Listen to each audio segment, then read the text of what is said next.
बिहार की राजनीति हर दिन नया खेल दिखा रही है।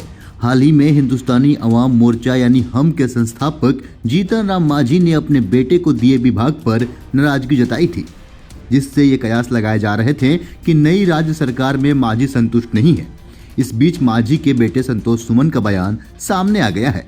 उन्होंने कहा है कि वो अपने विभागों से संतुष्ट हैं। मतलब कि एक ही बयान दो तरीके से, एक बार पिता कहते हैं कि हम मंत्रालय से खुश नहीं हैं और दूसरे बार बेटा कहते हैं कि हम विभागों से संतुष्ट हैं। आइए जानते हैं पूरा मामला क्या है। बिहार के मंत्री संतोष सुमन ने मंगलवार को राज्य की नई राष्ट्रीय जनतांत्रिक गठबंधन यानी कि राजग सरकार में अपने विभाग से पूर्ण संतुष्टि जताते हुए पूर्व मुख्यमंत्री और हिंदुस्तानी अवाम मोर्चा के संस्थापक जीतन राम मांझी के संतुष्ट नहीं होने के आरोपों को खारिज कर दिया है। एससी एवं एसटी कल्याण और सूचना प्रौद्योगिकी विभाग का प्रभार संभालने वाले सुमन ने जीतन राम मांझी के हमको मिले केवल एक मंत्री पद से संतुष्ट नहीं होने को लेकर पूछे गए सवाल के जवाब में यह बात कही है। मंत्री संतोष सुमन ने कहा कि मुझे पूर्ण संतुष्टि है। आप उनसे यानी जीतन राम मांझी से उनकी निजी विचार जान सकते हैं। हम के 4 विधायक हैं।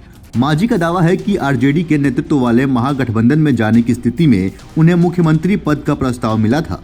उन्होंने एनडीए सरकार में अधिक कैबिनेट मंत्री पद और बेहतर विभागों की अपनी मांग की तुलना एक परिवार के सदस्य द्वारा 2 रोटी से भूख नहीं मिटने पर तीसरी रोटी मांगने से की है।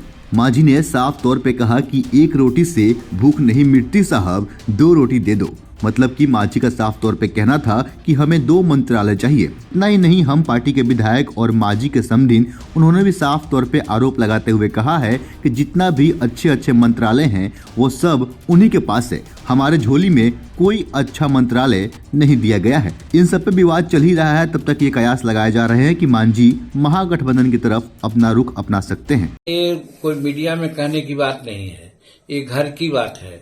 घर में पहले ही मैंने कहा कि भाई हमको 1 रोटी से पेट नहीं भरता तो हम 2-3 रोटी की मांग करेंगे।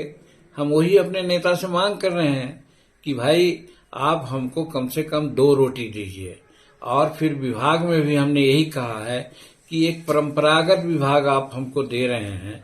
हम देहात में रहने वाले हैं, काम करने वाले हैं गरीबों के बीच में, तो हम मकान बनाना भी जानते हैं, हम पानी पिलाने के लिए चापाकल गाड़ना भी जानते हैं, हम रोड बनाना भी जानते हैं, हम पुल भी बनाना जानते हैं। ये सारे विभाग ऐसे हैं जो गरीब से संबंधित है और हम गरीब की राजनीति करते हैं। तो इसलिए हम अपने नेता के सामने एक मांग रखी है और ये देना न देना उन पर है।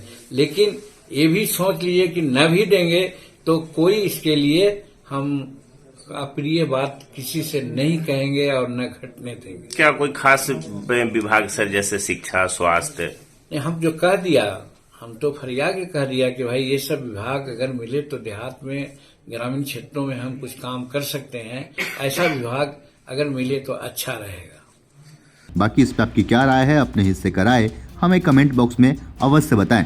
फिलहाल के लिए इतना ही। ऐसे ही अन्य खबरों को देखने के लिए बने रहें सहारा समय के साथ। अगर आप हमें फेसबुक पे देख रहे हैं, पेज को लाइक करें, फॉलो करें। यूट्यूब पर देख रहे हैं, चैनल को सब्सक्राइब करें। बहुत बहुत धन्यवाद।